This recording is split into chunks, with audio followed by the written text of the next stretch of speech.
कर्नाटकमधील अलमट्टी धरणाची उंची रोखण्यात राज्यातील नेत्यांमध्ये दम नसल्याची टीका स्वाभिमानी शेतकरी संघटनेचे माजी खासदार राजू शेट्टी यांनी केली आहे। शक्तीपीठ आणि पूरबाधित शेतकऱ्यांना सोबत घेऊन 12 मार्चला मुंबईतील आझाद मैदानावर मोर्चा काढण्यात येणार आहे। या मोर्चात शेतकऱ्यांनी सहभागी व्हावं असं आवाहन करण्यात आले। सांगली येथे पत्रकारांशी ते बोलत होते। ते म्हणाले, अलमट्टी धरणाच्या उंचीच्या विरोधात महाराष्ट्र सरकारने जलशक्ती आयोगाकडे हरकत घेतली नाही, ही बाब गंभीर आहे। मी स्वतः केंद्रीय जलशक्ती मंत्री CR पाटील यांची भेट घेऊन हरकत घेतली। अलमट्टीबाबत महाराष्ट्र सरकारच्या नेत्यांमध्ये एवढा दम नाहीये। अलमट्टीच्या हरकती घेण्याबाबत आणि अलमट्टीची उंची वाढली तर याचा फटका पूरपट्ट्यांना बसणार आहे। त्यामुळे शक्तीपीठ आणि पूरबाधित शेतकऱ्यांना घेऊन येत्या 12 मार्चला आझाद मैदानावर सर्व जिल्ह्यातील शेतकऱ्यांना घेऊन आंदोलन करण्याचा निर्णय घेतलाय। अलमट्टी धरणाची उंची वाढल्यास सांगली, कोल्हापूरसह कृष्णा आणि उपनद्यांना महापूर येऊन प्रचंड नुकसान होईल। त्यामुळे अलमट्टी धरणाची उंची वाढवली जाऊ नये, त्यावर फेरविचार करण्याची गरज आहे। त्यासाठी स्वतंत्र समिती स्थापन करून वस्तुस्थितीची माहिती घेणं आवश्यक आहे। शक्तीपीठ महामार्गावरून शेट्टी यांनी सरकारवर टीका केली। आमची थडगी बांधून विकासाचे मनोरे बांधून तुम्ही ताजमहालात राहू नका। या शक्तीपीठमुळे सांगली आणि कोल्हापूर आणि कराड या जिल्ह्याला धोका निर्माण होणार आहे। पुराचं पाणी धरण होणार आहे, पाण्याची पातळी वाढणार आणि लवकर ओसरणार नाही। या शक्तीपीठ महामार्गाचा उपयोग काहीच होणार नसल्याचं शेट्टी यांनी सांगितलं। यावेळी स्वाभिमानीचे जिल्हाध्यक्ष महेश खराडे, कॉम्रेड उमेश देशमुख उपस्थित होते। तो तर आहेच आणि म्हणजे अजून पुन्हा अलमट्टीची उंची वाढली। महाराष्ट्र सरकारच्या नेत्यांच्यामध्ये एवढा दम नाही की ते थांबवणं। साधं CWCकडे तक्रार मी केली, पण महाराष्ट्र सरकारकडून अधिकृतरित्या अजूनही तक्रार गेलेले नाही। परवाच मराठी माणूस असलेला केंद्रीय जलसंसाधन मंत्री CR पाटील त्यांनी सांगितलं की महाराष्ट्राची काय हरकतच नाही म्हणून। मी जाऊन आलो CR पाटलाकडे, आमची हरकत आहे म्हणून, पण महाराष्ट्र सरकारनं हरकतही घेतलेली नाही। म्हणजे ती जर का उंची वाढली तर पुन्हा पाण्याची गती मंदावणार आहे। आज 20-22 दिवस राहणारं पाणी ते 15 दिवस वाढणार आहे। 12 मार्चला या संदर्भामध्ये आझाद मैदानावर 12 जिल्ह्यातल्या शेतकऱ्यांचा मोर्चा, सर्वपक्षीय मोर्चा आहे आणि याच्यामध्ये ज्यांची जमीन जाते तेच नव्हे तर ज्यांना पुराचा धोका वाटतो अशा सगळ्यांनी सुद्धा तिथं यावं असं आवाहन तुमच्या माध्यमातून मी करतो।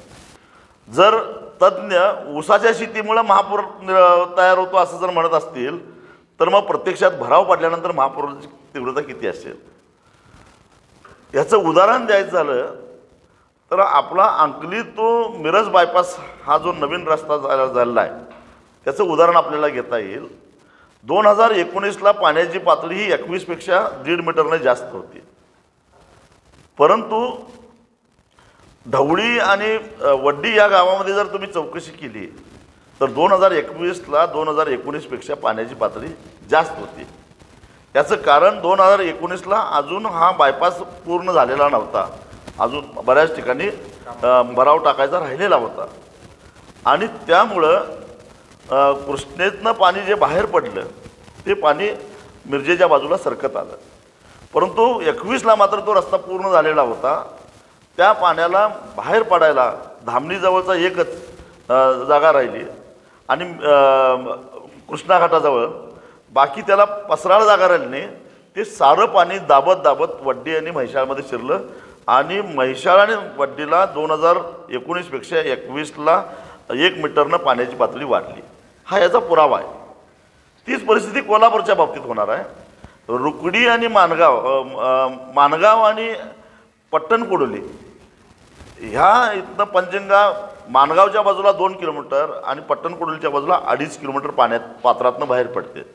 म्हणजे जवळपास 4.5 किलोमीटरचा हा जो भराव पडला तर आता कलेक्टर ऑफिसमध्ये येणारं पाणी बिंदू चौकात आल्याशिवाय राहणार नाही, अशी परिस्थिती आहे।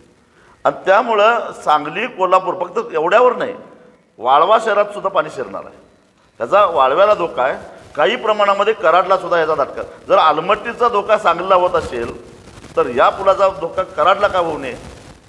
कारण पाण्याची गती मंदावली तर पाणी पसरतं, हा साधा नैसर्गिक नियम आहे, कायदा नैसर्गिक प्रवृत्ती आहे पाण्याची। आणि त्यामुळं सांगली असेल, कराड असेल, कोल्हापूर असेल, या शहरातल्या लोकांना सुद्धा या महामार्गाचा फटका बसणार आहे। विकासाचे जे काय ढोल पेटवतात त्यांना मला एवढं सांगायचं आहे, 802 किलोमीटर लांबीच्या रस्त्याला फक्त 26 कनेक्शन आहेत, फक्त 26।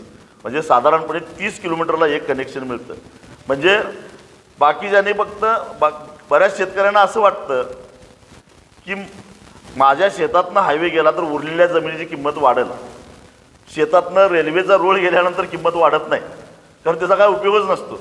तसं हा एक्सप्रेस हायवे असल्यामुळं दोन्ही बाजूला कंपाऊंड असणार आहे आणि त्यामुळं त्या शेतकऱ्याला सुद्धा त्या रस्त्यावर जाता येणार नाही, त्याची मोटरसायकल सुद्धा त्या रस्त्यावर त्याला घालता येणार नाही. आणि तो असणार खाली, रस्ता असणार 20-25 फूट उंचीवर, त्यामुळं त्याला तिथं धाबा काढता येणार आहे.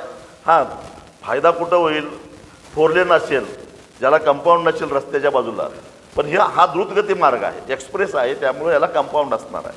समृद्धी महामार्गाचं बघतोय आपण, चहाला सुद्धा कुठं संधी मिळत नाही. त्यामुळं काही लोकांचं असं वाटतं की आपल्या शेजाऱ्याच्या शेतातनं रस्ता गेला तर माझ्या जमिनीची किंमत वाढेल, काही वाढणार बिडणार नाही आहे. त्यामुळं ह्या सगळ्या गोष्टी समजावून घेतल्या पाहिजेत. आणि त्यामुळं केवळ काही मूठभर नेत्यांना, काही प्रशासकीय अधिकाऱ्यांना, काही ठेकेदारांना त्यांचं उकळ पांढरं करून घेण्यासाठी सर्वसामान्य जनतेचा बळी आम्ही जाऊन देणार नाही, हा आमचा ठाम मुद्दा आहे.